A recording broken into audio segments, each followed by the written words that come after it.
Bonjour à tous et bienvenue dans ce nouvel épisode de Reset by Aesthetic Club. Je suis ravie de vous retrouver pour un nouvel épisode que je tourne aujourd'hui avec Johanna, la fondatrice de la Fit Room, qui est une salle de sport hyper cocooning et super encadrée dans le 16e arrondissement. Johanna, aujourd'hui, elle va nous parler notamment du surentraînement et de l'impact que ça peut avoir sur notre corps et sur la façon dont on s'entraîne et les changements qu'il pourrait y avoir sur votre corps à la suite de ça. Johanna, bonjour, je suis trop contente de te Coucou, recevoir. moi aussi, trop contente d'être là. Il faut savoir qu'on se côtoie sur Instagram depuis longtemps. On se parle, On donc se du parle, coup, on trop se bien. soutient, etc. Mais on s'est jamais rencontrés. Mais c'est tout comme finalement. Exactement. Et donc, je suis trop contente de te recevoir parce que c'est un Moi épisode aussi. que je trouve hyper important et pertinent de parler de toi, quelque chose qui t'est arrivé, qui est parti en fait d'une intoxication alimentaire C'est ça, ouais. et qui t'a fait découvrir plein de choses sur ton corps et surtout un gros chamboulement hormonal. Et on va dérouler tout ça si t'es OK et que tu nous racontes un peu ce parcours et comment aujourd'hui ça t'a changé dans ta vie de coach. Notamment, et puis aussi sur tes performances en tant que moi, je peux dire que tu es une athlète aujourd'hui, notamment sur Ouais, les parcours d'Aerox que tu fais. ouais, mais ça m'a appris beaucoup de choses. Hâte d'en parler. Donc, je te laisse t'introduire et je te laisse te présenter. Et ben, du coup, coucou. Coucou. Moi, c'est Johanna, donc je suis maman de 2 petites filles. Je suis coach de fitness depuis maintenant presque 10 ans. Ouais. Et j'ai ouvert ma salle il y a 3 ans. Rentrer dans le vif du sujet directement, j'ai démarré l'Aerox, ça va faire maintenant plus de 2 ans. Ouais. Donc je crois que c'était début 2024 ou fin 2023. J'avais démarré donc Aerox Paris, donc à la porte de Versailles. Ouais. Alors c'est une compétition qui m'attirait, qui m'attire toujours énormément. En gros, je devais faire Aerox Copenhague, c'était bien avant, Ouais. c'était même pas encore arrivé en France. Je m'étais inscrite parce que pour moi, c'était the compétition. Ça alliait tout ce que j'aimais, le cardio, le renfo, enfin tout ce qui est un peu cross-training. Et il n'y avait pas trop le côté haltérophilie. Donc c'était vraiment parfait. Je m'étais inscrite et l'event à l'époque, il avait été annulé. Ouais. Donc j'étais dégoûtée. Et je ne l'ai pas fait du coup. Et quelques mois plus tard, j'ai reçu un coup de fil d'une personne qui gère donc, le marketing Aerox. Ouais. Et qui m'a présenté la compétition en m'expliquant que ça arrivait en France et si j'étais partante pour faire partie des ambassadeurs et mettre en avant du coup l'Aerox. Incroyable. Donc moi j'ai dit ok direct, j'ai même pas réfléchi, j'ai dit mais en fait c'est un signe, je devais le faire et finalement j'ai pas pu, ça a été annulé. Donc go. De là, je suis rentrée dans le move, on a organisé des entraînements, j'étais avec une petite équipe. On était aussi avec la Team Puma, donc la toute première Team Puma Aerox France. Exact. Au début, j'étais la seule fille. Il y avait que des mecs. Que des mecs. Purée. Donc bon, moi j'arrive, je suis les entraînements et tout, et c'est vrai que je vois vite que c'est plus trop les petits entraînements fitness dont j'avais l'habitude. Ouais. Même si je m'entraînais toujours très fort, c'était vraiment un autre type d'entraînement. Et c'était éprouvant comme entraînement, parce que vraiment, t'es souvent en zone 4. Rouge, t'es souvent en zone 4. Et bon, sur le coup, t'as l'adrénaline, tout ça. Donc, j'enchaînais beaucoup les entraînements. Il y avait combien d'entraînements à peu près par semaine ? Alors, avec la team, on n'en avait pas des masses. On en faisait un, sauf que moi, à côté, en fait, j'ai voulu performer très, très vite. Ouais. Et j'ai voulu atteindre des niveaux, alors que bon, voilà, de base, je suis pas une coureuse du tout. Et il faut savoir que l'Aerox, il y a quand même 8 fois 1 km de course. Et donc, pour être forte à l'Aerox, il faut quand même être une bonne coureuse. Donc, je me suis mise dans la course, je me suis mise dans les trainings de haute intensité. Et en fait, j'ai pas très bien géré. J'ai eu du mal quand même à gérer ma récup. Ouais. J'étais dans l'engouement de m'entraîner plus fort, plus vite, tout le temps. Mais sur le coup, tu le sentais pas ? Non. En fait, sur le coup, je me sentais archi forte.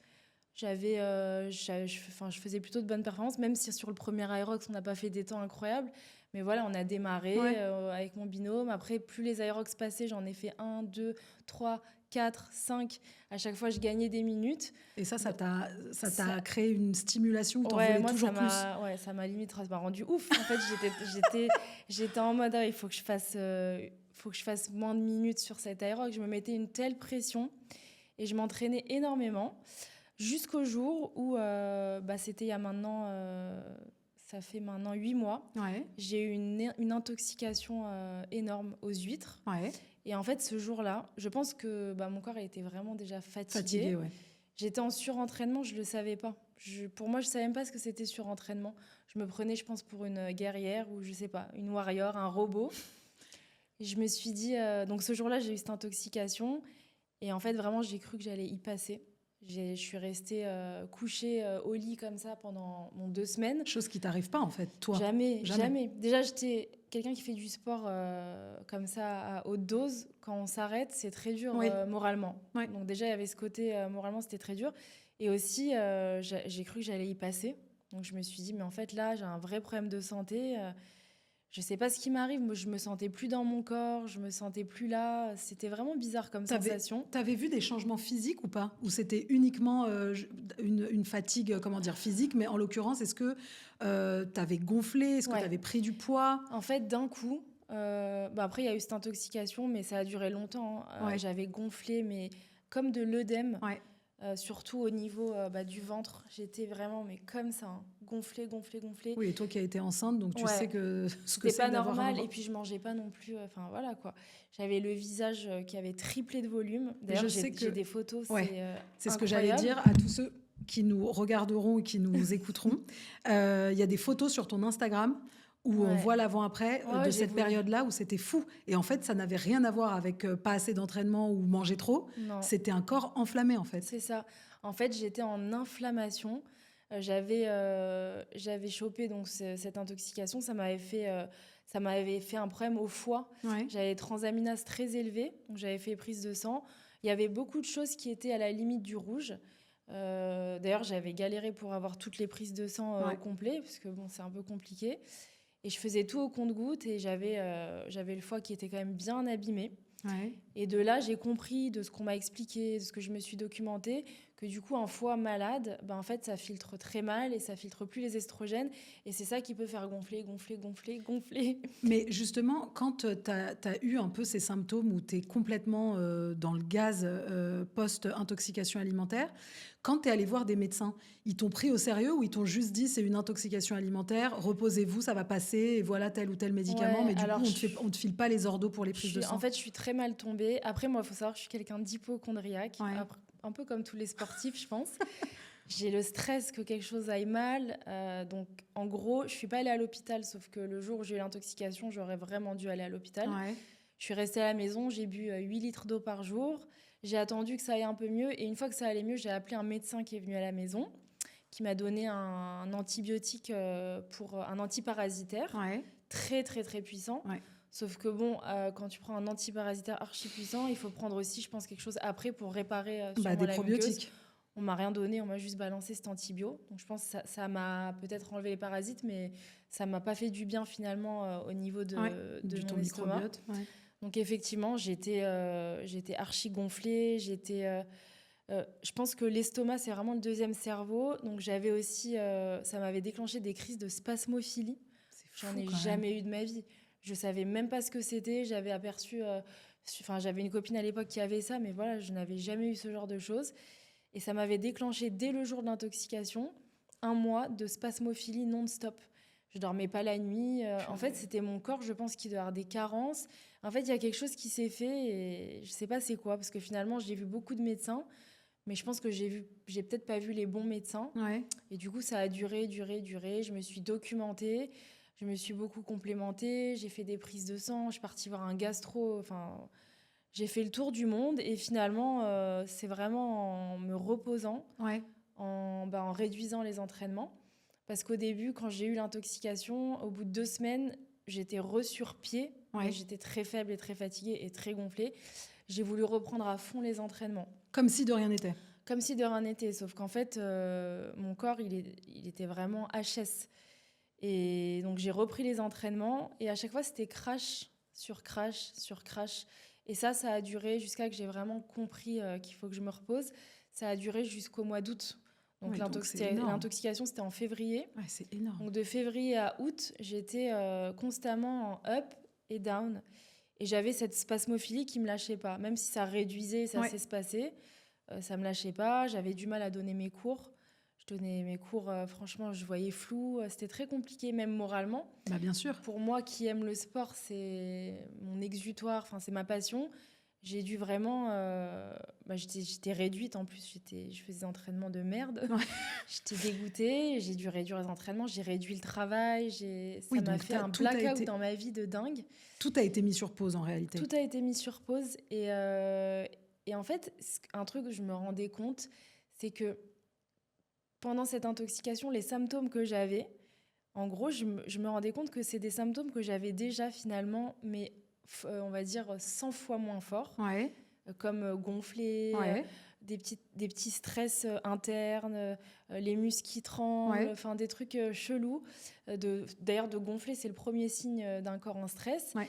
Et j'avais ça, en fait, finalement, après chaque Aerox et pendant chaque C'est Aerox. fou. Mais ça m'est revenu après. Je me suis dit, en gros, je pense que, ok, j'ai eu cette intoxication, mais j'aurais pu me relever 2 semaines après comme tout le monde. Et puis, j'aurais pu mieux me sentir. Et puis, hop, je repars sur ma vie. Mais en gros, c'est de là où j'ai compris que j'étais en surentraînement. Je pense que vraiment, mon corps, il était épuisé. Ouais. J'avais tiré sur la corde. En plus, je dors pas des masses. Enfin, je suis maman, j'ai une société à gérer. Et du coup, je me suis dit que là, il faut vraiment que j'adopte une autre stratégie. Ouais. Une autre stratégie de récupération. Ouais. Parce que... Et c'est à partir de là, du coup, comment ça se passe quand tu reprends un peu de force entre le moment de l'intoxication et donc toi, tu continues à vouloir t'entraîner pour des Aerox. Donc une fois que tu comprends vraiment que là, c'est du surentraînement, tu réadaptes tout. Ouais. Mais est-ce que malgré tout, tu continues de t'inscrire à ce type de compétition-là en te disant... Ok, c'est bon, j'ai compris le signal, je réadapte et j'irai à mon rythme. Je veux plus forcément faire de perf sur les prochains Aerox, même si après, je pense que je vois un peu comment t'es maintenant et je te comprends tellement. Une fois que t'es dedans et qu'il y a l'énergie du truc, t'as clairement envie, même si c'est pour 1 minute, de battre ton record de l'Aerox précédent. Donc, tu te repères un peu, ça te rattrape vite. Mais qu'est-ce qui se passe dans ces moments-là ? Au moment où tu as ta prise de conscience, donc on peut dire cette pathologie, puis ta prise de conscience où tu réadaptes tout, comment se passe après la compétition d'après ? Alors, en gros, j'ai mis tellement longtemps à tout réadapter, c'est récent. Ouais. C'est pour ça qu'entre-temps, je m'inscrivais et je plaquais tout dernière minute parce qu'en fait, je n'étais plus capable. J'avais même des trucs de prévu, je devais faire la montée du nid d'aigle. J'ai annulé en l'espace de 6 mois. J'ai annulé une tonne d'événements avec des marques, des choses trop cool que je devais faire. Ouais. J'ai tout annulé parce qu'à chaque fois, je voulais y croire. Je me réentraînais, mais en fait, je subissais. Je vivais l'enfer à l'entraînement. Je sentais que ça allait pas. Je m'inscrivais quand même. Je sais pas, c'était plus fort que moi. Et dernière minute, j'arrêtais tout. Ouais. Donc, jusqu'au jour où là, ça date peut-être du mois de septembre, août-septembre, où là, j'ai compris qu'il fallait que je change tout. Ouais. Là, j'ai soigné surtout mon sommeil. Oui. Ça, c'est une chose que je soignais pas du tout. D'ailleurs, je regardais mes clientes qui me disaient je me couche à 21h. J'étais choquée 22h. Mais en réalité, c'est ça dont j'avais besoin. Ouais, mais est-ce que c'est des personnes qui ont des enfants ? Ouais. Ah, elles y arrivent. À 22h. J'adore, respect total. Ouais. Et moi, je l'ai regardé, je me dis, mais t'es un ovni. À quel moment tu regardes un peu, je sais pas, la télé, tu te détends. Oui, t'as une soupape de décompression entre le tunnel du soir avec tes enfants et juste aller te coucher, en fait. Et elle me disait, moi, j'ai besoin de ça pour être performante à l'entraînement le lendemain. Et finalement, on a tous besoin on a besoin quand même de 8 heures de sommeil, à mon avis. Je pense que c'est le minimum. Et moi, je dormais 2 heures du mat, je me levais 6 heures, j'allais taper un training Aerox en toute tranquillité, 3 jours d'affilée. Je sais pas pour qui je me prenais. Donc ce jour-là, j'ai dit ok, je change tout. Donc déjà, j'ai appris à dormir à 22h, 23h, on va dire. Je me couchais tous les soirs à la même heure. Je me réveillais, donc je soignais chaque aliment. Ouais. En fait, il faut savoir qu'avant, j'ai fait pas mal de sèche parce qu'avant d'être en mode Aerox, je sais, je te suivais à ce moment-là. J'étais en mode, je suis une maman postpartum, je suis coach, il faut absolument que je récupère un corps. Donc, je me mettais des sèches dans la gueule alors que... Drastique. Bon, je gardais toujours un peu de féculents, mais c'était quand même drastique pour les entraînements que je faisais. Que tu faisais, ouais. Donc, j'ai décidé aussi de rassurer mon corps en intégrant vraiment beaucoup plus de féculents. Ouais. Tout ce qui est pommes de terre douces, quinoa, riz, tout ça. Et pas que au petit-déj ou au déj. J'avais fait vraiment matin, midi, soir, voire collation. Et ça, c'est une chose qui m'a vraiment permis de mieux dormir. Ouais. Ça m'avait calmé les crises de spasmophilie. J'ai mieux dormi. J'ai soigné aussi c'est les fruits et légumes. Ouais. Avant, je me faisais des monodiètes tellement j'avais la flemme de cuisiner. Je pouvais manger la même chose une semaine. Donc ça aussi, j'ai décidé de commencer à varier des légumes, tu vois, vraiment avoir des bonnes vitamines. Ça m'a énormément aidée. Tu l'as senti, ouais, direct. Ça a pris du temps. C'est un process de 3 mois finalement. Ouais. À partir du moment où j'ai compris qu'il fallait que je fasse ça, mais vraiment 3 mois, j'étais focus que sur moi-même. Ouais. Je me suis dit, ok, là, c'est soit je me focus pas sur moi et je vais garder cette petite forme. Et des séquelles, en fait. Je vais rester fatiguée, je vais plus être performante à l'entraînement, alors que c'est ce qui me rend heureuse. Soit je fais comme si j'étais mon propre médecin et je m'occupe 100% de moi avec sommeil, alimentation et compléments alimentaires. Ouais, et t'as pris quoi justement comme complément? Eh ben, alors j'ai fait beaucoup de prises de sang. Ouais. J'avais quand même un dérèglement hormonal. En gros, j'avais ma progestérone qui était basse. Ok. J'avais bon, déjà mon cortisol qui était Qui avait explosé les très compteurs. Ah ouais, c'était un truc de ouf. Et en fait, le cortisol, faut le vérifier le matin et le soir. Ouais. Sinon, on peut pas. Enfin, ça sert à rien en vrai. Ouais. Les médecins, ils te donnent que le matin. Il faut absolument vérifier le cortisol du soir à 17h. Et c'est là où on a vu que là, j'avais vu une endocrino. Ok. Qui avait l'air plutôt cool. Donc elle m'a dit en gros, on va faire cette prise de sang pour voir le cortisol, c'est l'hormone du stress, il est extrêmement élevé, on va vérifier vos surrénales. Ouais. De là, on a vérifié mes surrénales, on a vu que c'était un peu bancal avec les taux qu'elle avait reçus. En gros, j'étais à la limite de tout. De la limite de prendre un médoc pour aller mieux. Donc j'ai réussi quand même à me soigner naturellement grâce aux compléments alimentaires. Ouais. Avec des cures de... Alors j'avais pris du Gatelier. Oui. Donc ça aide justement, parce que avant mes menstruations, j'avais vraiment des symptômes, de dingue. J'avais comme des dépressions d'un coup, alors que j'ai jamais eu ça. Des grosses chutes hormonales. J'étais épuisée, je faisais des malaises. C'est fou quand même. Je faisais des malaises. Même dans la nuit, en fait, j'avais ma glycémie aussi qui avait été abîmée à cause de mon foie et de l'intoxication. Donc, je me retrouvais à faire des chutes de glycémie toutes les 3 heures. J'étais avec du sucre comme une diabétique. Ma pauvre. Et en gros, tout ça, c'est à peu près réglé. Donc, je prenais du Gatelier pour les cycles. Ouais. Je pense que ça m'a aidée. Je l'ai pris pendant vraiment 4 mois d'affilée. Okay. J'ai pris magnésium dès l'intoxication, dès le J1, magnésium à fond. J'ai pris des pastilles de réhydratation, potassium, tout ça, parce que ça aussi, j'étais basse. Tout ce qui était électrolyte pour te réhydrater. Électrolyte. J'ai pris aussi B5, B6. Ouais. J'ai pris B12. Ouais. Donc, tout ça aussi, parce que j'avais le système nerveux qui avait été fracassé. J'ai pris quoi d'autre ?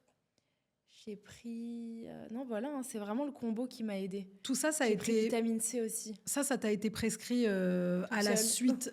Non, c'est-à-dire qu'à la suite de tes examens sanguins, on te dit pas, ça serait bien de faire cure de ça, ça. En fait, c'est moi, j'ai pris tous mes examens, je les ai décortiqués. Et après, voilà, de nos jours, c'est vrai que ChatGPT, ça aide quand même un petit peu. Pas surtout faire hyper attention. Oui, il faut faire super gaffe. Et en parallèle, j'ai une copine qui est médecin qui me conseillait aussi donc pour voilà, que je fasse de conneries. Donc, t'étais quand même bien entourée. Et en gros, voilà, j'ai fait ces cures de compléments et je sentais que je remontais, je refaisais surface petit à petit. La tolérance à l'entraînement, je me suis plus mise de pression. J'ai dit, OK, j'ai tout annulé. J'ai annulé mes Aerox, mes courses, mes trucs. Mais comment tu te sentais vis-à-vis de ça ? J'étais déprimée intérieurement. En fait, c'était une période à vide pour moi. Ouais. Mais je pense que ça m'a fait faire un burn-out en réalité. Parce que cette intoxication, c'était comme un trou noir. Ouais. Genre, j'avais plus rien. Mais en fait, j'imagine que toi, aujourd'hui, tu le vois comme ça. Moi, c'est ce que ça en ressort quand tu le racontes. C'est qu'en fait, si tu n'avais pas eu cette intoxication, tu te serais jamais arrêtée. Je me serais jamais arrêtée et je pense que ça aurait été pire. Ouais. Parce que, à mon avis, j'aurais pris une grosse claque. Et tu sens que c'est... Comment dire ? Tout ça, c'est dans ton ADN, c'est-à-dire que tu es une performeuse et que tu aimes ça, c'est ta passion, le sport, tu en as fait ton métier. Donc, c'est légitime, en fait, pour quelqu'un comme toi de dire on s'entraîne.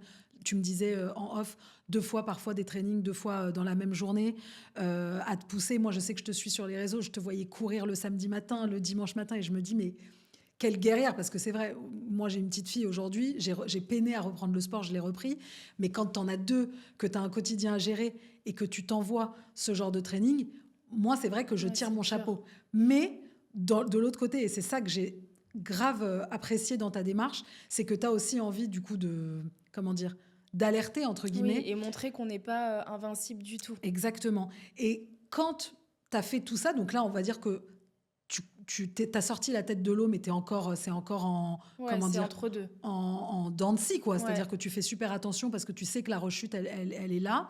Comment tu vois aujourd'hui, parce que j'imagine que tu vas en refaire, peut-être que tu es inscrite à l'Irox qui va se dérouler là bientôt. Comment tu vis ça maintenant, et comment tu transposes ça dans tes entraînements, enfin comment ce nouveau style de vie, aussi bien de façon du côté nutrition que du côté entraînement, tu le transposes dans ton quotidien, et comment tu vois l'avenir en fait de cette prochaine course, enfin de cette prochaine épreuve que tu as là? Et ben, en fait, aujourd'hui, je suis plus à l'écoute de mon corps. Ouais. En gros, vu que j'ai eu tous ces trucs, comme je te dis, les crises de spasmo, j'ai eu plein de choses bizarres, ça m'a bizarrement reconnecté à mon corps parce que je pense que mon cerveau, il était complètement déconnecté. Ouais. Et je me poussais sans... Je m'écoutais pas du tout, quoi. J'ai un peu malmené mon corps, finalement. Donc là, aujourd'hui, je fais en sorte justement de m'écouter et de voir les signaux d'alerte. J'ai eu du mal à en arriver là. Je suis encore pas hyper pro sur ça, mais maintenant, je sais, par exemple, aujourd'hui, je suis crevée. Ouais. C'est une journée où je suis crevée. Ça me saoule d'être crevée. Mais en temps normal, vu que je suis crevée, je serais allée m'entraîner juste pour me dire je suis pas crevée. Et je me remets un J'ai coup fait ma de séance, fouet. hop, ça va m'envoyer un peu D'endorphine, d'adrénaline, ouais. tac tac, je vais être au taquet après. Sauf que en fait aujourd'hui, je sais que les jours où je suis fatiguée, il faut que j'arrête et que je me repose et je fasse pas d'entraînement, et je fais un gros travail sur moi-même pour apprendre à respecter ça, Ouais. à ne pas m'entraîner. Et du coup, là, tu as une prépa? Là, je fais une prépa Aerox. Ouais. Et je la fais très différemment. Déjà, je me mets pas la pression. Ouais. Je me dis que bon, je suis pas athlète France numéro 1. Je suis Johanna, je suis coach, je suis maman. Donc, quoi que je fasse, ce sera cool en vrai. Et c'est vrai que j'étais limite envieuse des gens qui faisaient l'Aerox avec vraiment le fun. Ouais. Parce que moi, bizarrement, j'arrivais pas trop. Je me mettais trop de pression. Après, je pense que je suis quelqu'un comme ça. C'est ton caractère, Ouais, voilà, c'est ce que mon j'allais caractère, dire. je me mets la pression. Tandis que là, je me mets zéro pression. Je le fais avec un pote, on va le faire, mais on va tout donner, mais en mode tranquille. Ouais. Et je suis contente d'avoir réussi à switcher ça. Ouais. Et je suis aussi contente de ne pas être en mode prépa hystéro, 2 entraînements par jour entre mes 10 coachings, ma salle, mes trucs. Bien sûr. Parce qu'en fait, j'en ai trop fait. Ouais. Et donc voilà, ça toutes ces épreuves, ça m'a appris à me reconnecter à mon corps, à m'écouter, récupérer, me reposer. Et surtout, je réalise à quel point on est en forme après 2 jours de récup. Je savais même pas ce que c'était finalement. Bah oui. Jamais je faisais 2 jours d'affilée. Tu faisais jamais 2 jours d'affilée? Jamais. C'était le max, c'était 1 jour. Et encore, ça pouvait m'arriver d'aller faire un petit footing tranquille. Oui, c'est ça, où tu te disais ça va, j'y vais tranquille, donc ça compte pas. Ça compte pas, sauf que ça compte parce Bien que sûr, le nerveux. physiologiquement, ça compte. Le nerveux, pareil, le système nerveux, déjà, je ne savais même pas ce que c'était. Ouais. Je savais pas ce que c'était, je savais pas ce que c'était que le stress, l'anxiété, tout. En tout cas, tu le ressentais pas. Non. Toi, tu le vivais, tu pensais que la vie, c'était normal d'avoir ces pics et ces downs, et que du coup, le sport te remettait toujours d'aplomb. Tout le temps. En fait, tu étais devenue droguée. Ouais, parce que grave. quand tu viens à te dire, je suis fatiguée, je vais aller m'entraîner pour avoir un pic d'endorphine, exactement. Bah c'est une bonne endorphine dans le sens où tu vas t'entraîner. Tu n'es pas en train de te piquer dans un coin. Mais en fait, c'est la même chose. Bah oui. Et c'est un peu, j'allais dire, pervers, mais je fais partie de ces gens peut-être qui renvoient ce message-là. Et si c'est le cas, j'en suis désolée. Mais en fait, à l'ère des réseaux sociaux, on parle beaucoup aujourd'hui. Alors, ça commence un peu à venir de parler de repos, de récup et tout, parce que notamment dans le wellness, où on parle de plus en plus tout ce qui est bain froid, sauna infrarouge, etc. Mais c'est vrai que si tu fais le tour, alors après, on est un peu ciblé en fonction de ce qu'on regarde aussi, mais moi, quand je fais le tour de mes réseaux, moi aussi, c'est chaud. Je n'ai que des gens qui performent, mais qui font des trucs de fou, qui font des courses de je sais pas combien de kilomètres dans le désert, qui font des... Et je me dis, c'est quoi quel est le message? Est-ce qu'on a une responsabilité, toi par exemple en tant que coach aussi, du message qu'on véhicule et auprès de tes clientes et clients et auprès des gens qui te suivent, tu vois, en tant qu'individu, quoi. Ouais. Moi, avant, je recevais beaucoup de messages, mais t'es une machine, mais t'es une guerrière, mais comment tu fais? Mais c'est pas possible. Mais moi, j'ai un enfant, je peux pas faire la moitié de ce que tu fais. En fait, je pense que je véhiculais une image. La meuf, c'est un robot. Elle s'entraîne non-stop. Ouais. Elle a des gosses, une maison, un mari, un travail, une société. Et elle enchaîne. Et on me disait toujours, mais je sais pas comment tu fais, cette phrase-là. Ouais. Et en fait, moi, aujourd'hui, j'ai grave envie de changer cette image, montrer que on n'est pas du tout à l'abri de quoi que ce soit. Et que ça peut te tomber dessus sans que tu t'y attendes. C'est ça. Et qu'il faut soigner, pareil, sa santé mentale. Je ne savais pas ce que c'était, mais en réalité, la santé mentale, c'est hyper important. Et on a tendance à l'oublier. Ouais. On parle de santé physique, performance, tout ça. Donc moi, c'est le message que j'ai envie d'essayer de véhiculer au fur et à mesure. C'est pour ça que j'ai parlé ouvertement mais c'était génial de toute cette période et du fait que ça m'a fait un vrai burn-out. Ça m'a déclenché vraiment... c'est comme une dépression, je pense. Oui, c'est ça. Mais je pense que c'est ça. J'avais plus envie de rien. J'étais perdue pendant vraiment 6 mois. Et après, je suis quelqu'un qui a un fort caractère, donc je sais me remonter en général et passer ces épreuves. Donc j'en ai parlé ouvertement parce que je pense qu'aujourd'hui, sur les réseaux, comme tu dis, il n'y a que des RP. J'ai fait sub 1 heure, truc. J'ai mon RP aujourd'hui, demain je fais ça. Et en fait, nous, on se perd parce que, ok, on est archi sportif, mais on n'est pas des vrais athlètes. Parce que les vrais athlètes, ils ont déjà toute une équipe derrière eux qui soigne leur alimentation, leur récupération, leurs entraînements. Ils s'occupent d'eux, mais comme des petits bébés. Ouais.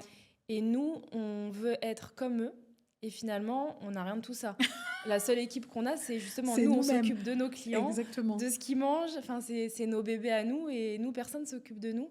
Donc, il faut faire très attention à ça, que ce soit en tant que coach qui veut performer, comme personne lambda qui veut performer. Il faut soigner sa récupération très, très, très, très, très bien. Et aujourd'hui, tu intègres combien de séances de récup, toi, dans ta semaine, typiquement ? Déjà, avant, je faisais pas d'endurance fondamentale. Ouais. Bon, ça, c'est une grosse erreur de ma part. C'est parce que je m'envoyais que des séances en zone 4. J'étais tout le temps... T'étais tout le temps dans Mais le je me rouge. rendais même pas compte. Ça, je l'ai appris avec mes 7 mois de récup. J'ai essayé de comprendre tout ce qui m'arrivait. Tandis que là, déjà, j'ai au moins, au minimum, une séance endurance fondamentale. Donc vraiment, elle ne me fatigue pas ni nerveusement ni physiquement. Ouais. J'ai un jour de repos complet. Ouais. Et j'ai une séance où j'essaie d'intégrer un peu de yoga. Tu vois, ou même une séance un peu fun avec des exos sur lesquels j'ai envie d'évoluer. Parce que je m'étais matrixée dans une... vu que je voulais tout le temps performer, je m'étais matrixée sur des séances types. Ouais. Je répétais. Même si je faisais un peu d'ergo de temps en temps, du run fractionné... Des fois, je faisais 2 runs fractionnés d'affilée. Enfin, c'est n'importe quoi. Moi, j'ai été vraiment happée par la... Mais c'est depuis toujours ou il y a un truc qui s'est déclenché chez toi pour que ça t'engendre la perf comme ça, à ce point-là ? J'ai toujours été sportive depuis que je suis super petite. Et c'est vrai que je pense que j'ai une petite frustration. En gros, j'ai fait taekwondo pendant 5 ans, basket, tout ça. Et à chaque fois, on voulait me prendre en pro. Et ma mère, elle s'y opposait. Je sais pas pourquoi. Et elle voulait pas. Elle t'a jamais dit pourquoi ? Elle m'a dit, c'est un sale milieu. Ok. C'est tout. Je dis, mais en fait, ça m'a fait une frustration. Donc, moi, dès que j'ai trouvé une petite compétition à faire, bien sûr. Je suis rentrée dans un mood n'importe quoi. Tu t'es engouffrée, quoi. Ouais. Donc, je pense que ça vient de là, en vrai, la frustration. Ouais. Après, j'ai toujours été... j'aime trop les challenges. Ouais. En fait, moi, ça m'anime toute mon année. Je sais que j'ai telle course. Là, j'ai fait la Spartan. C'était trop bien. Oui, j'ai vu. Nouveau. Ouais. Il y a 2 ans, on m'avait dit Ninja Warrior. J'ai dit, ok, on va tester. Tu l'as fait ? Ouais, j'ai fait. Mais c'est canon. C'était quand c'était en binôme. Bon, j'étais pas très forte. Hein. Mais peu importe, c'est génial de cette challenge. Ça m'a appris plein d'entraînements. Du coup, sur le grip, tout ça, j'avais grave évolué. Mais j'aime bien, en fait, avoir toujours un challenge. Oui, c'est ça. Mais en fait, c'est ça qui va rythmer ton année. Ça me rythme mon année. Ouais. Peut-être que c'est l'adrénaline. Je sais pas. J'ai un truc qui me... Bon, t'es quelqu'un qui a besoin d'avoir des objectifs pour pouvoir aussi aller s'entraîner et tout. C'est ce qui te maintient et c'est ce qui te fait vibrer plutôt que juste de faire des entraînements. Ce que je peux comprendre, hein, d'aller toujours faire du renfort sans avoir un but précis, c'est compliqué. Alors que quand tu t'entraînes, c'est vrai qu'il y a un petit truc d'adrénaline j'ai une compète et donc du coup, il y a un objectif. Et même si j'y vais, que j'ai pas envie de faire un RP de fou, je vais essayer de me mettre quand même une déterre. Ouais, moi je suis vraiment en compétition avec moi-même en vrai. Oui, c'est ça. T'as pas de compétition avec moi-même. Le run, vraiment, je revenais de loin. Hein, et j'avais réussi à atteindre un niveau plutôt cool. Bon, après, voilà, il y en a, ils sont trop forts. Ouais, mais après, t'as raison de te comparer qu'à toi-même. Tu peux pas te comparer qu'à moi-même et j'étais trop contente. En fait, dès que tu as un objectif et que tu évolues, c'est trop bien, mais il faut rester, faut garder la tête sur les épaules. Oui, et puis faire en sorte de bien garder en tête que comme tu dis, on n'a pas le même quotidien que des athlètes de haut niveau. Exactement. Et que parfois, c'est aussi important Enfin, d'ailleurs, on le dit, mais que la récupération, c'est ce qui fait la moitié de ton entraînement, en fait. Exactement. Si tu as envie de performer et d'être beaucoup plus... Et ça, je l'entendais. Mais tu le mettais pas... je n'arrivais pas à l'assimiler. Et par contre, aujourd'hui, je l'entends. Et vu que je le vis, je récupère enfin. Ouais. Et ben, c'est vrai que tu te sens mieux sur le training qui suit. Tu te sens beaucoup plus forte. Et finalement, je me dis, est-ce que toutes mes performances, elles n'étaient pas biaisées puisque j'étais tout le temps épuisée. Mais clairement. Genre là, des fois, je me repose 2 jours. Je me dis, putain, mais j'arrive à... Je me sens en meilleure force, ouais. En meilleure forme. Mais et qu'est-ce que... Parce que tout à l'heure, on parlait de l'Irox et je sais que c'était un sujet sur lequel tu voulais vraiment prendre la parole. Et toi, t'en as fait combien en tout ? J'ai fait 4 en... Moi, j'ai toujours fait en double mixte. Mais j'ai jamais fait seule. Après, c'est parce que c'est comme ça que j'ai démarré. Ouais. Donc, à chaque fois, je voulais battre mon temps sur le même format. Ouais. J'ai fait 2 relais aussi. Ouais. En 4. J'ai dû faire 6 Irox finalement. C'est énorme. Ouais. Parce que ça n'a pas été lancé depuis super longtemps. Donc, t'en es quand même à ta 6e édition. On a fait le tout premier en France, Versailles. Ouais. Je fais tout premier. Et du coup... qu'est-ce que tu dirais sans... Bon, le but, c'est pas du tout de les dézinguer et de clasher cette marque. Au contraire. Mais voilà. Mais c'est plutôt... Qu'est-ce que tu dirais ? Parce que clairement, ça a été la grande tendance de ces 2 dernières années. Je dirais encore plus de cette année. Voilà, je pense que ça va exploser. Je pense que là, l'édition qui va être... c'est Porte de Versailles ? Oui, Versailles. Voilà, je pense que là, c'est pareil. Enfin, moi, je te dis, je voulais m'inscrire et c'était une journée derrière son ordi pour rien au final. Donc, ça explose. Et le pire, c'est qu'au début, on était là à donner des codes promo pour que les gens viennent. Personne ne s'inscrivait. Les gens ils regardaient de loin et ça a pris... mais c'est trop bien. Une ampleur de fou. Ça donne envie à beaucoup de gens de se mettre au sport. Ouais. Mais justement, est-ce que tu trouves que ça donne pas envie de se mettre au sport, mais dans la mauvaise configuration ? C'est-à-dire que tu vas te mettre dans le rouge direct. Parce que quand tu n'as pas couru depuis longtemps, clairement, moi, je voulais m'inscrire, mais je voulais me faire une prépa avant parce que 8 km, je n'ai pas fait ça depuis 1000 ans. Même si c'est 8 fois 1 km. Est-ce que c'est pas dire aux gens, au lieu de reprendre doucement, c'est pas de leur dire si, mais bien sûr, regarde, il y a un papy de 70 ans qui le fait, donc toi aussi, tu es capable, alors tu t'es pas entraîné depuis 5 ans. Mmh. Non, en fait, il faut qu'il y ait beaucoup plus de gens qui parlent de justement comment, ok, performer à l'Irox, c'est bien, mais comment y aller tranquillement et mollo sans se défoncer. Ouais. C'est vrai qu'il y a des gens là, même moi, je suis sur les réseaux, ils viennent de démarrer l'Irox là, il y a 3 semaines. Ouais. Ils s'envoient des entraînements. Je me vois, en fait, moi, il y a 2 ans. Ouais. Et ils s'envoient des entraînements et des entraînements. Et en fait, ça va... Au bout d'un moment, les femmes, on a un système hormonal qui est plutôt sensible. Ouais. On a un cycle, on a un long cycle. Enfin, les mecs, c'est pas pareil, c'est sur 24 heures. Nous, on a un long cycle. Les femmes, en fait, ça peut leur causer vraiment des problèmes hormonaux. Hein. Moi, c'est ce que j'ai eu. Hein. De toute façon, tu sais, il y a un micronutritionniste que je suis qui s'appelle Sébastien Dieff, et qui s'occupe d'athlètes notamment, et beaucoup d'athlètes féminines qui sont en raid et qui n'ont plus leurs règles depuis des mois, des années, à cause du surentraînement. Et justement, parfois, elles arrivent à un niveau où elles ont envie d'avoir un bébé, sauf qu'elles sont en aménorrhée depuis plusieurs années. Et au final, lui, il les aide justement à récupérer tout ça et à réintégrer un peu entre la récup et la micronutrition. Et il a, entre guillemets, sauvé plein de femmes qui étaient dans ce cas-là, d'athlètes, de filles qui soit faisaient de la compétition, soit même des femmes qui s'entraînent très dur. Mais et en fait, moi, ça me... Comment dire ? On commence à en parler, mais je trouve qu'on n'en parle pas encore assez. On entend beaucoup plus la perf. Après, moi, par exemple, l'Irox, moi, ça a été une vraie leçon de vie. Hein. Je regrette rien. En gros, ça m'a appris... ça nous met un peu dans la peau d'athlète. Ouais. Et du coup, tu apprends enfin, finalement... Moi, voilà, ça m'a pris 2 ans, parce que voilà, c'est mon expérience à moi.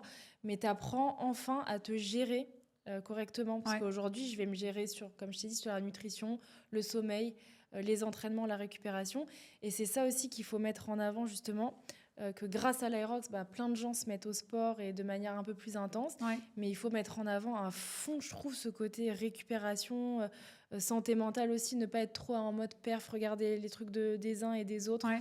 Il faudrait beaucoup plus en parler et je trouve que ça serait bien. Hein. Mais est-ce que tu crois que... Parce que je sais que maintenant, il y a des salles aussi Irox qui sont licenciées, je pense, qui ont la licence Irox.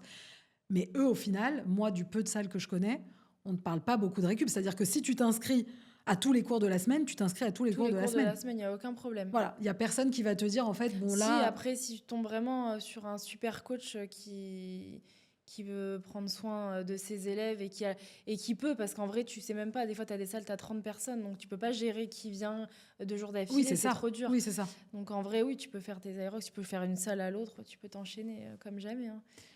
Faudrait qu'on en parle juste un peu plus. Et toi, justement, par rapport à ça t'a...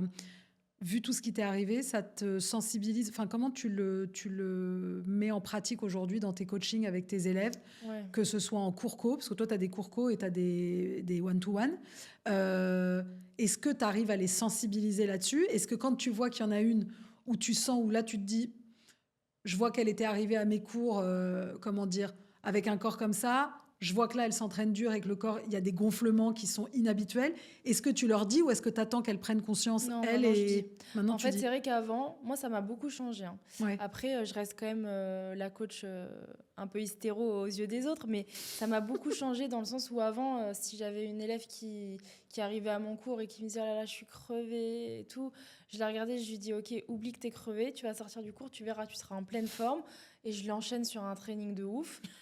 Et elle est en contente, vrai, bon, ok, elle sort en pleine forme, mais finalement, des fois, c'est pas la bonne méthode. Ouais. Donc aujourd'hui, j'essaye d'écouter. Avant de démarrer le cours, déjà, je leur demande à tous comment tu te sens aujourd'hui. Ouais. Des fois, il y en a, elles me disent ah, bah, j'ai fait mes prises de sang, j'ai pas eu le temps de manger. J'essaye d'adapter tout en fonction de ce qu'elles me racontent parce que c'est hyper important de prendre ça en compte. Et le cours, il va être adapté à ça. Et du coup, tu as combien de personnes en cours co en général? Nous, je prends maximum 6 filles. Ok. Ou 6 garçons, enfin c'est mixte. C'est mixte. Et du coup, oui, en fonction de la température un peu du groupe, tu t'adaptes, toi, le coaching, le training que tu vas faire. Après, c'est vrai que moi, ça fait très longtemps que je fais ça, donc j'arrive même à adapter à chacune. Ouais. Je leur fais... J'arrive à adapter à chacune, mais c'est vrai que je prends beaucoup plus ça en compte qu'avant. Et pareil sur la nutrition. Ouais. Quand je fais mes suivis nutrition à distance, maintenant, je fais en sorte de leur demander de faire des bilans sanguins. Ouais. D'ailleurs, j'ai fait un partenariat avec une société oui, j'ai vu. C'est génial. Ça s'appelle Join Arrow, c'est ça? Arrow. Ouais. Et en gros, ça permet d'avoir un board où ils font déjà toutes les prises de sang. Ouais. Pas besoin d'aller voir 12 000 médecins et de les supplier pour avoir les bons marqueurs hormonaux, etc.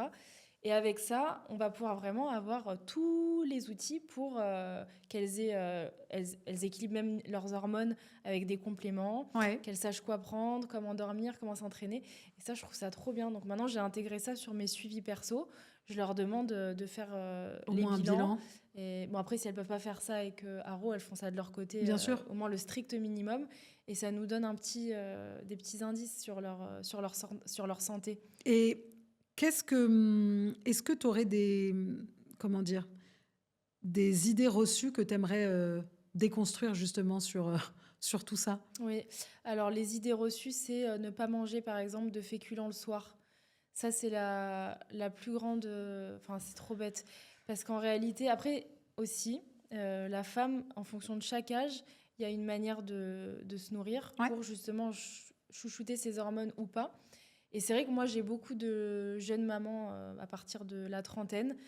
J'ai aussi des femmes qui ont 40 ans plus, 50 ans plus. C'est pas du tout la même chose hormonalement parlant. Ouais, alors c'est vrai que quand on est jeune, bon, t'enlèves tes féculents, ça va, il n'y a pas de problème, ça bouge pas trop. Mais c'est vrai qu'à partir de la trentaine, eh ben, quand on donne pas de féculents, notre corps, il est en stress. Et du coup, le cortisol, il monte. Et forcément, en fait, ça fait l'effet inverse. Moi, j'ai des filles qui me disent « Mais je mange rien, je mange protéines, légumes et je fais que grossir. » C'est dur à croire. Mais c'est vrai. Et en fait, ces filles-là, une fois qu'elles ont enfin compris qu'elles peuvent intégrer des touches de féculents à chaque repas, elles maigrissent après, elles sont choquées. Mais parce qu'en fait, ton corps, tu sais, c'est exactement comme... moi, j'ai cette problématique-là avec typiquement les femmes qui viennent et qui font de la rétention d'eau. Et souvent, il y a une idée reçue, mais si déjà mon corps retient beaucoup l'eau, je ne vais pas rajouter de l'eau. Ouais. Mais en fait, il retient l'eau parce qu'il n'a pas assez d'eau. Exactement. Et qu'il est quand même composé à 60% d'eau. Donc, si tu lui en donnes plus, il n'y a plus aucun organe qui peut vivre et donc il garde tout. Donc, pour faire partir cet œdème, il faut boire. Mais je sais que j'ai eu cette problématique-là, notamment avec les féculents, ou dans le cadre d'accompagnement en nutrition, quand je réintègre des féculents, les gens sont parfois choqués de perdre. Parce qu'en fait, on a tellement créé un focus en disant, mais évidemment, alors si tu manges les féculents le soir, tu vas grossir, ça va être horrible, tu pourras plus Moi, rien la faire. première. Bah, mais toutes, on l'a fait. Moi, la On l'a première toutes aussi, fait, je on pense. l'a toutes fait. Mais c'est juste que d'abord, il y a féculents et féculents. Ouais. Oui, une assiette de frites ne va pas, Oui, ça c'est va, sûr. ça va pas être la même chose Pommes que de de manger terre des douces, lentilles ou quinoa, du c'est riz top, ou ce tout genre ça. de choses.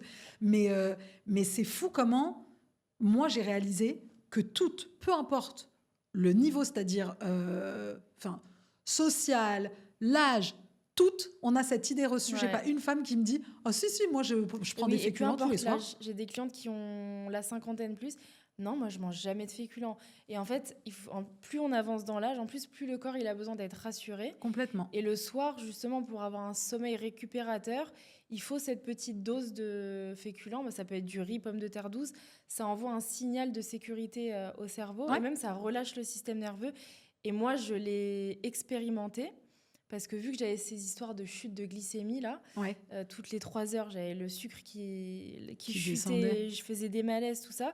Je suis passée de quelqu'un qui mangeait des féculents un petit peu le matin, un peu le midi, jamais le soir, à quelqu'un qui mangeait féculents matin, midi, Mais c'est collation génial. le soir.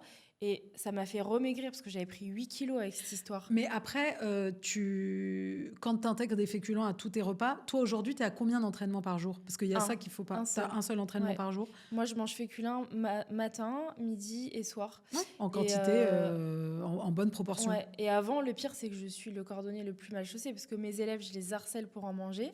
Mais moi, j'avoue, j'avais du mal à en manger le soir. Ça voulait pas rentrer là-dedans. Ouais. Et quand tu as changé, tu as vu une différence directe sur ton corps? J'ai perdu tout ce que j'avais pris. J'avais pris 8 kilos. C'est fou. Je sais même pas de quoi, en fait. C'était ces 8 kilos. Moi, je pense qu'il y avait beaucoup d'eau entre le stress, les hormones et tout. Il y avait, à mon avis, il y avait beaucoup de rétention d'eau. Mon corps, il gardait tout, mais je pense que je l'ai sécurisé. Bon, là, j'ai pas encore tout perdu, mais pareil, je me mets pas la pression comme avant. Et ben, ça m'a fait vraiment perdre en mangeant 2000 calories par jour. Hein. Oui, donc c'est ça. Ouais. Donc en augmentant ton apport calorique, tu as vu que tu avais j'ai réussi à perdre doucement mais sûrement. Bah oui, c'est ça en fait. Et c'est vrai qu'aujourd'hui, en plus déjà, j'ai plus de fringales. Avant, j'avais des fois des fringales de sucre. Ça m'arrivait peut-être une fois par semaine, j'avais envie de tout dégommer. Maintenant, j'ai retrouvé un rapport avec la nourriture qui est vraiment différent. Beaucoup plus sain. Donc finalement, tout ce qui m'est arrivé, je dis merci mon Dieu parce que ça m'a appris plein de choses. Et c'est ça où je te dis, pour moi, l'Aerox, ça a été une leçon de vie parce que je sais que ça a été l'élément déclencheur de tout ça. Ouais. Que grâce à ça, j'ai appris plein de choses et que finalement, c'est que pour le bien, quoi. Hein. C'est que du positif. C'est que du positif, ouais. Même si t'en as... J'en ai morflé. Pardon en plus, pour le terme. C'est des blessures invisibles. Oui, c'est ça. C'est-à-dire que toi, les gens se disent bah non, mais t'es encore bien comme ça et tout, ça. et t'as raison, essaye de te reposer. Sauf que ça joue aussi sur ta santé mentale. C'était ça le plus dur pour moi. Bah oui, parce que quand tu peux pas te lever non. et que tu n'y arrives pas, ton corps il te dit stop, je que toi t'as envie. Oui, non, mais c'est ça. J'allais chez l'ostéo. Ouais, t'étais groggy en fait. J'allais voir mon ostéo, il me dit marche. En fait, tout était déconnecté, je sais pas. Et je marchais et j'allais vers la gauche, je tanguais. Même lui, il était choqué. Ouais, et d'ailleurs, ça m'a beaucoup aidé aussi, c'est l'ostéopathie. Ouais. J'ai trouvé un ostéo qui est incroyable. D'ailleurs, il s'appelle Tony. Ouais. Et je le taguerai aussi si je repartage une petite vidéo. Il m'a beaucoup aidé. Je le voyais toutes les semaines. Okay. Alors que d'habitude, mon ostéo, une fois par mois, ça suffit. Je le voyais toutes les semaines. Et il est extraordinaire. Franchement, je pense qu'il m'a remis droite déjà parce que pendant un temps, je marchais plus droit, je comprenais pas ce qui m'arrivait. En une séance, j'ai récupéré le truc. Moi, je pensais que j'avais un problème neurologique. Oui, bah oui, mais en fait, je pense que tout était enflammé. Tout est parti en vrille. Et justement, quelles sont les choses que tu as... Donc, on a bien vu qu'il y avait la nutrition, évidemment, ça a été fondamental pour te remettre d'équerre hormonalement. Ouais, l'ostéopathie. L'ostéopathie, les compléments alimentaires. J'allais te demander, est-ce qu'il y a d'autres choses que tu as fait qui ont permis à apaiser ton système nerveux et surtout à te faire un peu, redescendre? Ouais. Et l'hypnose, ça, c'est vraiment quelque chose que j'ai découvert. De base, c'était mon coach mental de temps en temps. On se faisait des calls, il me reboostait, tout ça, peut-être une fois par an. Ouais. Et c'est quelqu'un qui pratique l'hypnose ericksonienne. Et quand je lui ai raconté ce qui m'arrivait, il m'a dit si tu veux, on peut mettre en place des séances d'hypnose. J'ai fait avec lui 8 séances d'hypnose. Ouais. Et c'est vrai que ça m'a énormément aidé. Hein. En fait, je pense que c'est entre l'hypnose, l'ostéopathie, le yoga. Non, mais ce qui est fou, c'est que tu as vraiment fait un truc que moi, je prône depuis que j'ai lancé Aesthetic Club. C'est que pour se faire, du bien au corps, il faut aussi que ça passe, que l'esprit soit apaisé. Et en fait, toi, t'as imbriqué toutes les choses ensemble, c'est-à-dire de l'hypnose ericksonienne, de l'ostéopathie, la nutrition, pour qu'en fait tout se réaligne et que tu te ressentes enfin bien, que tu sois plus dans le brouillard. Exactement. Et que ton corps reprenne ses esprits, quoi, et entre reprendre guillemets. confiance, parce que quand tu passes ces périodes-là, finalement, moi, c'est vrai que ce qui me donne confiance en moi, c'est faire mon sport, performer sur mes trainings, ça me booste et Bien tout. sûr. Et quand tu perds ça, tu perds grave confiance en toi. Donc ça m'a permis de me reconnecter à moi-même sans sport. En fait, à moi-même sans rien, sans aucune addiction. Ouais. J'ai même arrêté le café, pas un truc tout con, hein. Je buvais genre 6 cafés par jour. J'ai arrêté le café, je voulais plus aucune addiction. Et j'ai voulu me reconnecter à moi-même et aussi retrouver des choses qui me font plaisir sans que ce soit forcément que du sport. Donc c'est vrai que j'ai mis tout ça en place. Je me suis occupée de moi et c'est ce que je dis à toutes les mamans que je vois et qui ont... Alors moi, effectivement, ça a été déclenché par l'intox, mais je vois plein de femmes qui vivent ça au quotidien, que ce soit les crises d'angoisse, la spasmophilie, le stress, les gonflements, la fatigue, les pertes de cheveux, les trucs hormonaux. On a grave des problèmes. Et la seule chose que je leur dis, c'est prenez le temps et occupez-vous de vous comme si vous étiez votre propre médecin. Faites-vous des ordonnances à vous-même. Moi, j'ai été carrée sur les trucs, mais tellement carrée que j'en suis devenue un peu égoïste pendant un temps. Mais en fait, c'est pas grave parce qu'après, au moins, je peux m'occuper maintenant de mes enfants. Et que je peux retrouver en forme. Voilà. Mais c'est ce que je leur dis tout le temps. Et c'est vrai qu'on a du mal en tant que femme à le faire. Je sais pas pourquoi. Parce que je pense qu'on fait toujours... tu trouves toujours des trucs avant toi. Et que clairement, les enfants, ça passe toujours avant toi. Et qu'on se dit... Et qu'en fait, ce que je trouve malheureux, mais là, je parle vraiment pour les hommes et les femmes, c'est que tant qu'il ne t'est pas arrivé un truc où t'as mis un genou à terre, tu mets pas les choses en place.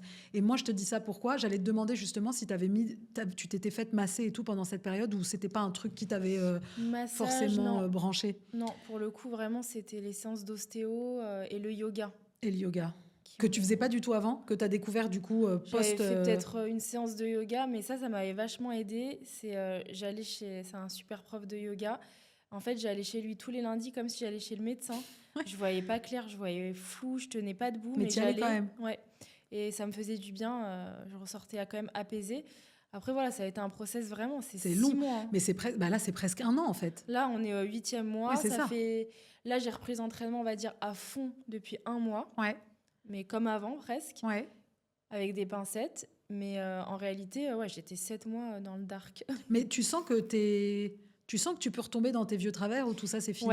Non, tu sens que tu es encore sur la limite. Je suis pas encore... là, tu vois, cette semaine... Après, maintenant, je réalise. Avant, je le faisais, mais je réalisais pas. Là, cette semaine, je sais que j'ai un peu trop forcé. J'avais trop de trucs organisés, tout ça, j'ai voulu tout faire. Mais j'ai pas respecté mon planning avec mon jour d'endurance fondamentale, tout ça. Donc, je sais que j'ai un peu forcé, mais maintenant, je sais m'arrêter quand même avant. Aujourd'hui, je récupère, je me repose. Si demain, je suis encore crevée, je vais encore me reposer. Tandis qu'avant, c'était pas connecté. Oui, c'est-à-dire que en fait, t'avais comment dire, pas le mental, je sais pas ce que c'est, mais... T'avais découpé ton corps de ton cerveau. C'est-à-dire que c'était 2 entités différentes. Il y avait le cerveau de Johanna et le corps de Johanna. Et le corps de Johanna, tu le poussais au maximum, au maximum. Et le cerveau, il était à côté en mode, on sait qu'il y a ça à faire, il y a ces cases-là à cocher, mais c'est tout. Mais les deux n'allaient pas ensemble, en fait. Pas du tout. Et d'ailleurs, même ça m'énervait quand on me disait « mais comment tu fais ?» Ça m'énervait. Alors qu'en vrai, effectivement, moi, si je me voyais de l'extérieur aujourd'hui, je me dirais « mais comment je fais ?» En plus, j'avais pas d'aide, j'ai pas de nounou, c'est moi qui fais tout. Je me dis « mais c'était trop ». Et finalement, voilà, ça a pété. Donc, on est vraiment à l'abri de rien. On est à l'abri de rien et c'est ça qui t'a permis aujourd'hui, du coup, de pouvoir faire les choses complètement différemment. Maintenant, je réapprends tout différemment. C'est comme un enfant qui apprend à marcher. Tu réapprends tout de A à Z. Après, voilà, c'est ce qu'on me dit quand on fait un burn-out. Moi, ça a été un burn-out déclenché physiologiquement par toutes ces galères et ces carences. Mais finalement, après, la vie, elle est quand même... elle est finalement bien meilleure. Bah oui. Et on se reconnecte à la base. On n'est plus, je sais pas, la tête sur les épaules sûrement. Voilà. Et est-ce qu'il y a un message que tu aimerais faire passer à toutes les femmes, soit qui ont envie de reprendre le sport et qui n'y arrivent pas. Il y a celles-là aussi qui aimeraient vraiment mais qui n'y arrivent pas et qui sont un peu justement parfois un peu déprimées par ce qu'elles voient sur les réseaux parce qu'elles se disent en fait moi j'y arriverai jamais. Et à celles qui s'entraînent très dur et qui disent non mais moi ça m'arrivera jamais, je sais très bien me reposer, je fais un jour de récup dans la semaine et c'est ok. Moi avant. Et ben du coup les femmes qui veulent s'y mettre mais qui ont peur de ce qu'elles voient, elles se sentent pas capables. Au contraire, il faut. Ça c'est sûrement les gens aussi qui leur disent beaucoup, mais non c'est trop dur, tu vas galérer, tout ça. Ou même c'est Instagram, elles te disent pas tout. Exactement. Et ben il faut être sûr de soi parce qu'en gros le sport, quand on le démarre, ça donne. Moi, je trouve que ça te donne confiance en tout dans la vie. Donc, faut pas le faire spécialement que pour performer, que pour être bien foutu, que pour être forte. Faut le faire parce que à côté de ça, ça apporte tellement de choses. T'as confiance en toi, t'es plus sûr de toi. Je sais pas, tu es plus énergétique, bien sûr. Tu te sens plus sexy, tu te sens toujours mieux. Même si tu fais une séance par semaine, clairement. En fait, ça va peut-être te donner la force de faire des choses que tu n'imaginerais même pas pouvoir faire en temps normal. Donc, il faut le faire aussi pour la santé mentale, la force mentale et aussi la santé tout court parce que finalement, ça évite plein de maladies, ça évite plein de choses de faire du sport. Ouais, clairement. Et aussi, après, il y a l'autre côté où il y a le surentraînement où c'est toujours trop. Moi, je conseille... Après, c'est dur parce qu'on me l'a tellement donné, ce conseil. Et t'as pas envie de le dire. Je l'ai jamais fait. Mais je conseille vraiment de soigner sa récupération et de se reposer, d'apprendre à écouter son corps, à se connecter.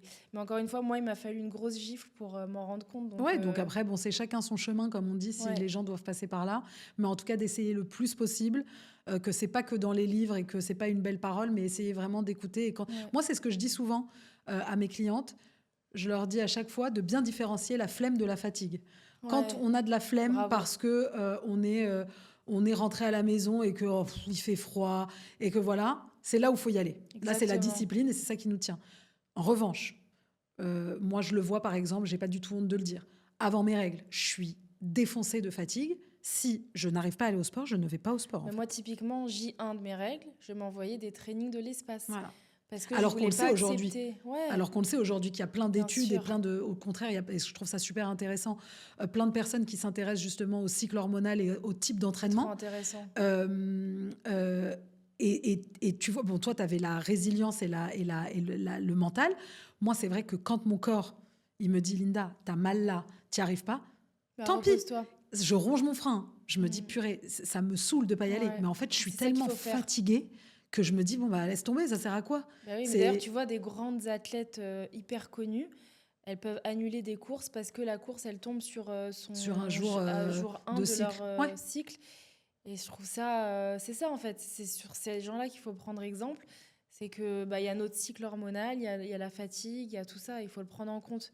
Et moi, c'est justement avec mes erreurs, j'ai envie de partager tout ça pour que les gens qui me suivent, qui sont peut-être un peu dans le même mood que moi à fond, et ils comprennent que c'est hyper important. Parce que quand ça pète, ça pète. Hein. Ouais, et puis tu peux ne pas te relever du tout et que ça peut déboucher sur plein d'autres trucs. Il y en a, ils font des burn-out comme moi, un burn-out sportif, physiologique, je sais pas comment on peut appeler ça. Ça peut durer 4 ans. Oui, c'est ça en fait. Et que tu te relèves pas et que tu es inapte après pour tout, ta vie de famille, pour ton quotidien. Ça peut même durer une vie. Oui. Donc, il faut vraiment faire attention. Et moi, j'essaie de transmettre tout ça au fur et à mesure. Et du coup, qu'est-ce que tu aimerais que les personnes, parce que je ne vais pas dire les filles, parce que j'espère qu'il y a des mecs qui nous regardent, qui nous écoutent et qui nous regardent, gardent de cet épisode et retiennent en fait?